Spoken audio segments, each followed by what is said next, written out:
Hello, my name is Exalter, and this is my in-depth review of the Juno DS.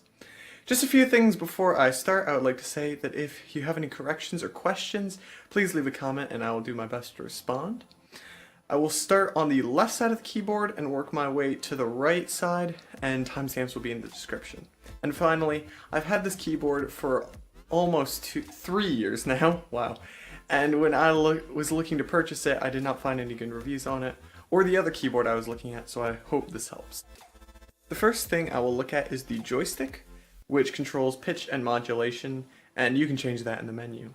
I can confirm that it is very sturdy because my brother, who is well known for breaking things, has not broken it yet.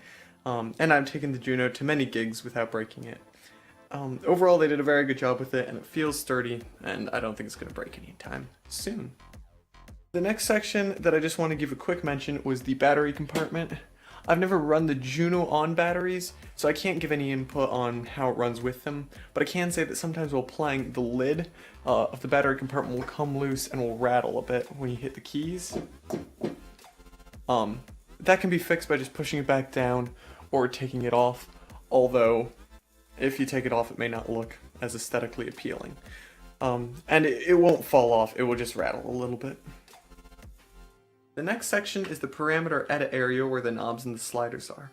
I've never imported samples, so I don't feel like I can talk about it, but I have used the DAW control and it works, although there's nothing very special about it. A big frustration about this section is the knob banks.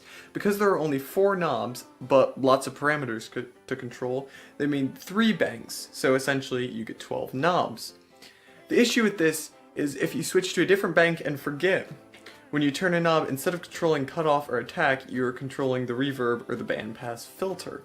This can get very annoying in a live setting, but with some self-awareness, which I don't have, or just programming the parameters you want to just one bank and never switching to another, you can easily overcome this.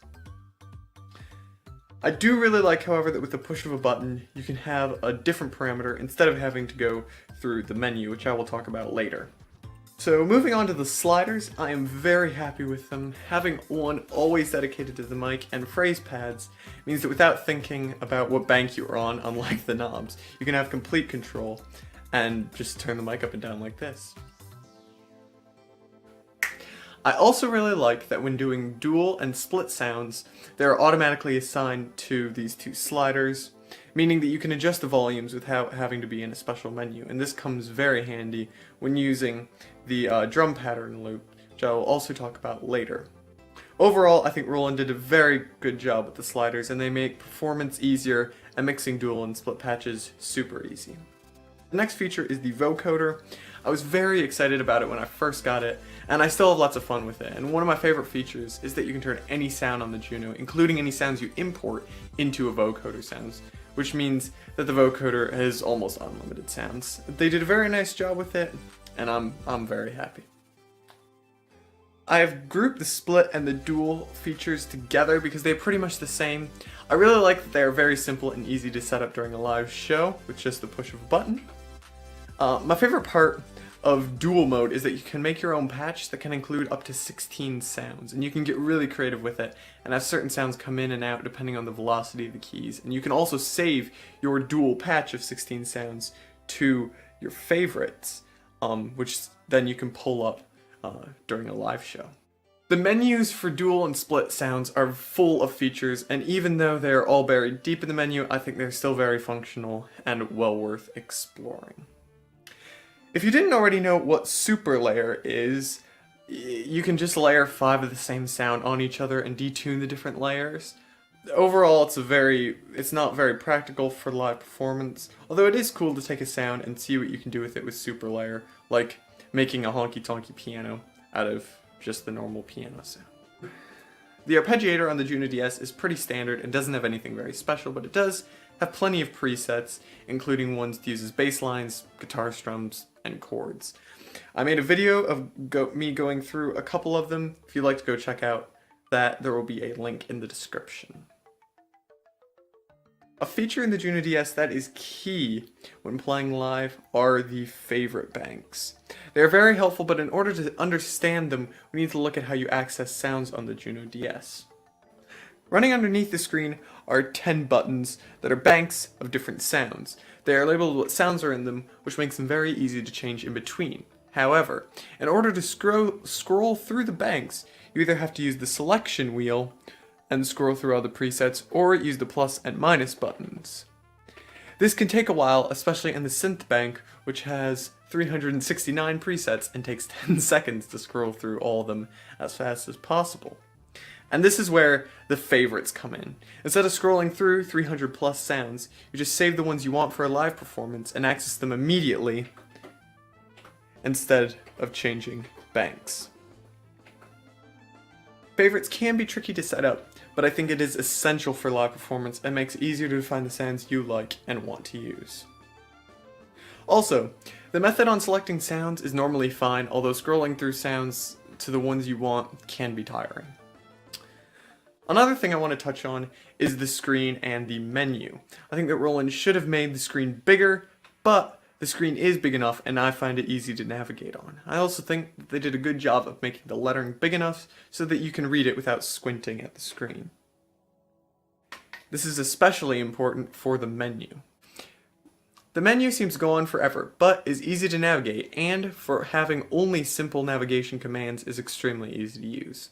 Also, I should note that you can change almost everything in the menu, and that's why it's so big, and I think they did a pretty good job of making the menu as simple as possible, but still having full usability. One thing that I should note is that Roland has made a app or program that can run on your computer that can connect to the Juno and control everything on the menu just a whole lot easier, and I have not tried it myself, but it looks like it can simplify the menu a lot.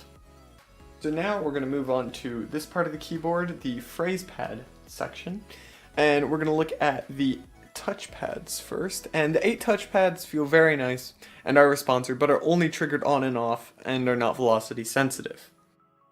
The rhythm pattern is a cool concept, but I think that they executed it poorly. There are 30 presets, which as far as I know, you cannot change, and each preset has a drum loop assigned to a pad. And when you hit the pad, you trigger the drum loop, just like this.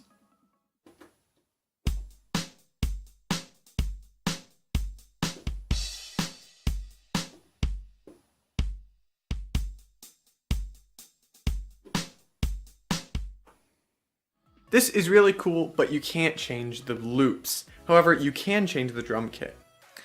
One disappointing thing is you could do the exact same thing in the pattern sequencer, except you can make your own loop and then save it.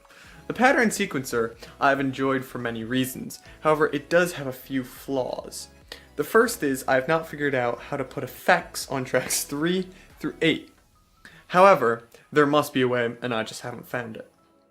Also, you cannot record the mic input into the pattern sequencer, which I was very disappointed with. But overall, they did a really good job with the pattern sequencer, and it's fun to make little catchy beats and rhythms. Before buying the Juno DS, I'd read a lot of reviews that said that the keybed was very hard, and I would support this. However, it feels nice, and I've not had any issues with it. Another thing that I read in written reviews was that the keys didn't come up very fast, which meant that they could not play as fast as they wanted to. Now, I'm not an expert pianist and cannot play that fast, so I have no way of backing this up or disproving it. However, I would like to say if you want to find out how it feels, just head to a music shop, and if they have a Juno DS on display, try playing it for yourself and seeing if this is an issue.